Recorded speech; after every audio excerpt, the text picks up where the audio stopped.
Welcome back guys, मैं जुगल आर्य आप सभी का एक बार और अपने यूट्यूब चैनल में हार्दिक स्वागत करता हूं। ये वीडियो चल रहा है हमारे केमिस्ट्री कक्षा 11वीं इकाई 2 के। ये इकाई 2 का अंतिम वीडियो है। मैंने इसमें 13 प्रश्न कवर किए गए हैं इस इकाई में, और यहाँ 12वां और 13वां प्रश्न इस वीडियो में मैं कवर करवाने वाला हूँ। यदि अभी तक आपने हमारे चैनल को सब्सक्राइब नहीं किया है तो यूट्यूब में जाएँ, यूट्यूब में जुगल आर्य सर्च करें और जुगल आर्य को सब्सक्राइब करें। उसके माध्यम से आप ध्यान से देख सकते हैं। प्लेलिस्ट में जाकर आपके जिस प्रकार के जो विषय के आपको वीडियो देखने हैं या प्रीवियस ईयर के पेपर देखने हैं, ब्लूप्रिंट देखना है तो वो भी देख सकते हैं, और उन वीडियो की लिंक मैं आपको डिस्क्रिप्शन बॉक्स में प्रोवाइड कर दूंगा। तो आप लोगों का ज़्यादा समय ना लेते हुए मैं इस वीडियो का 12वां प्रश्न आपको कवर करवाने वाला हूँ। 12वां प्रश्न है हमारा, पावली का अपवर्जन नियम क्या है और पावली का अपवर्जन नियम के अनुप्रयोग हमें बताने हैं। तो जब पावली नामक एक वैज्ञानिक, उन्होंने कहा कि जब एक्स किरणें या स्पेक्ट्रा या स्पेक्ट्रम जो हमने बना के बताया है वो पुराने वीडियो में आप देख सकते हैं, और प्रकाशीय स्पेक्ट्रा के अध्ययन से पावली ने 1925 में एक सिद्धांत का प्रतिपादन किया। इस सिद्धांत को पावली का अपवर्जन नियम कहते हैं। यहाँ नियम परमाणु में इलेक्ट्रॉन के विन्यास का निर्धारण करने के लिए बहुत उपयोगी सिद्ध हुआ या साबित हुआ। ये तो इनके बारे में बता दिया, लेकिन जब पावली ने केवल नियम दिया तो वो नियम यहाँ आप इतना लिख दोगे तो इसके मार्क्स भी आपको मिल जाएंगे। किसी भी परमाणु की किन्हीं भी दो इलेक्ट्रॉनों की चारों क्वांटम संख्या कभी भी समान नहीं हो सकती। अब चार क्वांटम संख्या कौन सी होती है? तो चार क्वांटम संख्या होती है मुख्य क्वांटम संख्या, चक्रण क्वांटम संख्या, चुंबकीय क्वांटम संख्या और दिग्यांशी क्वांटम संख्या। ये देखने के लिए पुराने वीडियो आप देखना पड़ेगा आपको इसी अध्याय का, तब आपको चारों क्वांटम संख्याएं समान होती है। तो पावली ने कहा कि वो चारों क्वांटम संख्याएं कभी भी एक समान नहीं हो सकती। अब इनके जो अनुप्रयोग या उपयोग प्राप्त हुए वो कौन कौन से, तो वो ध्यान से देखें। तो पहला वाला अनुप्रयोग हुआ कि किसी भी मुख्य ऊर्जा स्तर के जो उपकोष होते हैं, किसी भी मुख्य ऊर्जा स्तर के उपकोष ऊर्जा स्तर की कुल संख्या या मुख्य ऊर्जा स्तर की मुख्य क्वांटम संख्या n के बराबर हो सकती है। जो n होते हैं नंबर, जैसे 1 2 3 4 5, ऐसे उनके बराबर हो सकती है। किसी भी मुख्य ऊर्जा स्तर में इलेक्ट्रॉन जो होते हैं उनकी अधिकतम जो संख्या होती है वो ns² हो सकती है। माने n की जगह पे मैं यदि 1 रखूंगा तो 1 का वर्ग 1 होगा, तो यह 2 1 कम 2 हो जाएगा, फिर 2 रखूंगा 4 तो 8। इस क्रम में ये इलेक्ट्रॉन बढ़ते जाएंगे, जैसे कि 2, फिर 8, फिर यहाँ पर मैं 3 रखूंगा तो यहाँ पर 3 क्या 9, 9 दूना हो जाएगा 18। फिर यहाँ पर मैं 4 रखूंगा तो 4 16 हो जाएगा, और 16 दूना हो जाएगा 32। फिर यहाँ पर मैं 5 रखूंगा तो पचम 25 हो जाएगा, और 25 दूना 50। इस प्रकार से हमारे जो इलेक्ट्रॉन का क्रम रहेगा ये चलता जाएगा। फिर तीसरा देखते हैं, एस उपकोष जो है उसमें एस उपकोष में ऊर्जा का स्तर होता है वो दो। अच्छा देखो, सबसे पहले हमने चार कक्षक पढ़े थे, एसपीडीए ब्लॉक पढ़े थे, वो पढ़ चुके हैं हम आपबाहु के नियम के अनुसार। और आपबाहु का नियम देखना है तो उसकी लिंक भी मैं डिस्क्रिप्शन बॉक्स में आपको प्रोवाइड कर दूंगा। और फिर भी यदि और डिटेल देखना है तो फिर प्ले लिस्ट में जाकर आप देख सकते हैं। पूरे के पूरे संपूर्ण वीडियो इकाई वाइज आपको मिल जाएंगे, और सभी पुराने प्रीवियस ईयर के प्रश्न पत्र भी आपको मिल जाएंगे, और टर्मिनल एग्जाम बाकी सभी की तैयारी भी करवाई हुई वो भी आपको मिल जाएंगे। टेस्ट भी आप लगा सकते हैं हमारे चैनल के माध्यम से। चौथा वाला देखते हैं, पहले तीसरा समझ लेते हैं।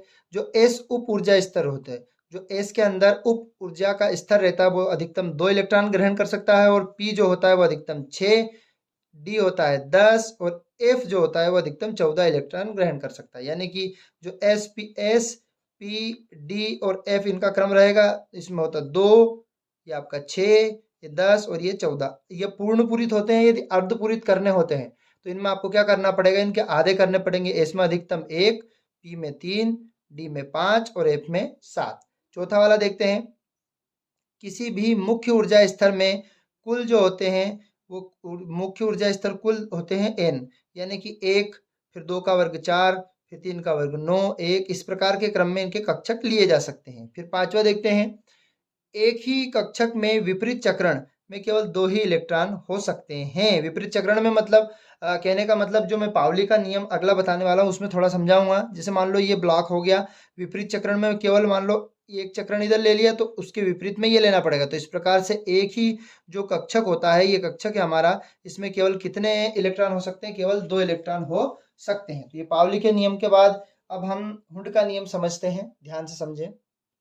तो इस अध्याय या इकाई 2 का अंतिम क्वेश्चन है ये हुंड का नियम। हुंड के नियम को आपको एक्सप्लेनेशन दूंगा, उदाहरण भी दूंगा, ताकि आपको एग्जाम के लिए अच्छे प्रिपेयर या अच्छे मार्क्स आपको आ सके।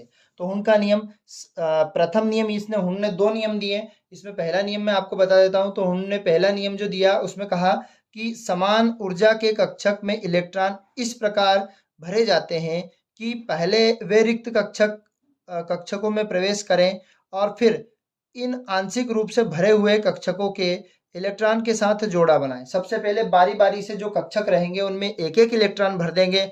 जब कक्षक पूर्ण हो जाएंगे तो आंशिक रूप से भरे गए कक्षक में बार बार फिर विपरीत चक्रण में इलेक्ट्रॉन भरेंगे, जो उदाहरण सहित मैं आपको समझाने वाला हूँ। फिर इलेक्ट्रॉन के साथ जोड़ा बनाएंगे, अथवा किसी भी उपकोष के कक्षक में इलेक्ट्रॉन का जोड़ा तब तक नहीं बनाएंगे तब तक कि इन उपकोष के समस्त कक्षकों में एक एक इलेक्ट्रॉन नहीं चला जाए। ये हम आपको समझाने वाले हैं। अब ध्यान से समझते हैं इसका द्वितीय नियम। तो दूसरा नियम इन्होंने दिया और बताया कि समान ऊर्जा वाले जो कक्षक होते हैं, कक्षकों में उपस्थित जो अयुग्मित इलेक्ट्रॉन के चक्रण एक ही दिशा में होंगे, जिससे पी उपकोष में 3 इलेक्ट्रॉन आ सकते हैं। तो sp-d-f, यानी कहने का मतलब ये है पी में 6 आते हैं अधिकतम, और जब तक जोड़े नहीं बनते हैं तब उनमें 1 इलेक्ट्रॉन लेना है, और जो 3 आ सकते हैं ये इन चक्रणों की दिशा में जोड़े बनते हैं। तो अब मैं आपको एक्सप्लेन कर देता हूँ उसके एग्जाम्पल सहित। तो पहले मैंने नियम में बताया था कि जब तक जोड़े नहीं बनेंगे, तो पहले मैं बेरिलियम ले लेता हूँ Be। तो Be की जो एटॉमिक नंबर होते हैं, परमाणु क्रमांक, वो होता है 4। अब इसका जो आपबाहु का नियम है, उस आपबाहु के नियम से हम इसको यदि इलेक्ट्रॉनिक विन्यास इसका निकालते हैं, तो इलेक्ट्रॉनिक विन्यास 4 इलेक्ट्रॉन है। तो आपबाहु का नियम देखना है आपको, तो वो हमारे वीडियो की जो डिस्क्रिप्शन बॉक्स में लिंक दूंगा, उसमें आप आपबाहु के नियम को देख सकते हैं, जो कि 17 मिनट का वीडियो है। और उस वीडियो में हमने सारे के सारे एग्जाम्पल भी आपको कवर करवाए ताकि आप ध्यान से उनको समझ सकें। तो इसमें 1s2 बनता है इसका इलेक्ट्रॉनिक विन्यास, और एक बनता है आपका 2s2, यानी 2 और 2 4। यानी कि हमें एस दिए हैं, तो एस में अधिकतम जो कक्षक होते हैं उनमें एस, पी, डी और एफ के रूप में होते हैं। तो एस में अधिकतम 2 आ सकते हैं, पी में जबकि 6 आ सकते हैं, डी में 10 आ सकते हैं, और एफ में 14 आ सकते हैं। तो यहाँ पर हम ध्यान से समझते हैं, इसके पहले जोड़े बनाते हैं। कहीं पर बहुत सारे एग्जाम्पलों में जोड़े गोल भी बने हुए हैं, तो उसको आप ज़्यादा माइनर ना करें, कैसे भी आप बना सकते हैं। मैं दूसरे वाले एग्जाम्पल में आपको गोल बना दूंगा। तो पहले हम इनमें एक एक इलेक्ट्रॉन प्रवेश करवाते हैं। तो जैसे मान लो यहाँ पर एस में 1 ले लिया, फिर हम देखते हैं कि पी, यहाँ भी ऐसी है तो इसमें भी 1 ले लिया। तो इसमें जब तक ना भरें इसमें तब तक जोड़े ना बनाए।